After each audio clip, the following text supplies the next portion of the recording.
আসসালামু আলাইকুম রহমতুল্লাহি ওয়া বারাকাতুহু। আজকে একটা নতুন ব্লগ নিয়ে চলে আসলাম আপনাদের মাঝে। আজকে ব্লগটা হবে আপনাদের সাথে। আমরা যাচ্ছি জামালপুর টু চট্টগ্রাম, তারপরে আবার যাব চট্টগ্রাম থেকে কক্সবাজার। পুরো ব্লগ জুড়ে ইনশাআল্লাহ আপনাদেরকে রাখবো। আমার সফর সঙ্গী হিসেবে রয়েছেন হযরত মাওলানা তানজিমুল ইসলাম সাহেব। আসসালামু আলাইকুম।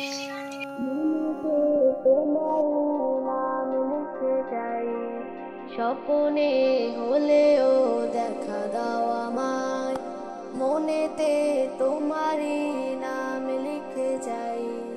স্বপ্নে হলেও দেখা দাও আমায়, মদিনাওয়ালা দাও না দেখা, মদিনাওয়ালা দাও না দেখা, তোমার বিরহ জ্বালা আর সহে না। এখন আমরা অবস্থান করছি মেঘনা নদীর রেল লাইন সেতুর উপরে। কত ঢেউ চলে যায়, আসে না তো ফিরে। পদ্মা মেঘনা যমুনার তীরে, কত ঢেউ চলে যায়, আসে না তো ফিরে। তেমনি আমিও হারিয়ে যাব।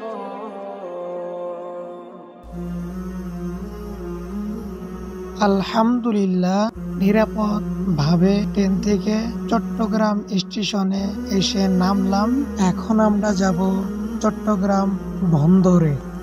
বন্দরে আজকে রাত কাটাবো, ইনশাআল্লাহ সকালে আবার চট্টগ্রাম সি বিচের উদ্দেশ্যে রওনা দিব।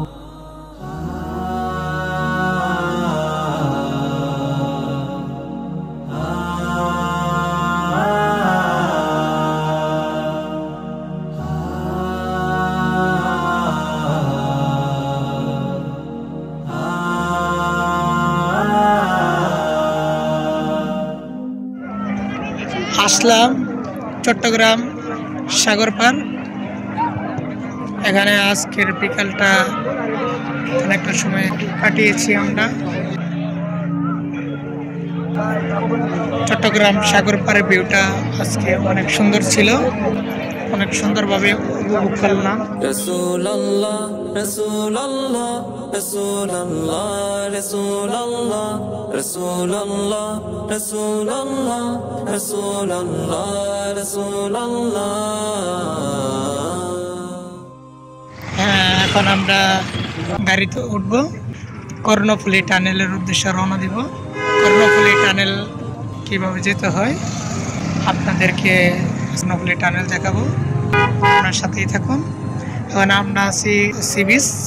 সি বিচে এখন একটা গাড়ি নেব, তারপরে চলে যাব টানেল। সম্পূর্ণ টানেল আপনাদেরকে দেখানোর চেষ্টা করব।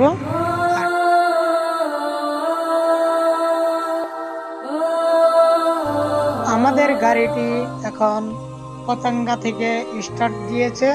এখন আমরা টানেলের ভিতরে প্রবেশ করতেছি। আপনারা দেখতে পাচ্ছেন আমরা অলরেডি টানেলের ভিতরে প্রবেশ করেছি।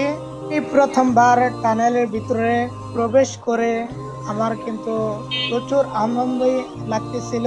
আমি শুধু চারপাশটা দেখতেছিলাম, টানেলের কি পরিবেশ। মশিহলে পৃথিবীর বাড়ি তামাম, গাছপালা যদি সব হয় রে কলম। মশিহলে পৃথিবীর বাড়ি তামাম, গাছপালা যদি সব হয় রে কলম। শেষ হবে না রে লিখা তব গুণগান, শেষ হবে না রে লিখা তব গুণগান। আমরা টানেলের অপর প্রান্তে পৌঁছে গিয়েছি। আজকে আপনাদের থেকে বিদায় নিব। ইনশাল্লাহ অন্য এক ভিডিওতে আবার দেখা হবে। সমস্ত বাইকে আমার পক্ষ থেকে হাজারো ধরণী ও বাতাস এ নদী বন, সাজানো সবই প্রভু তোমার।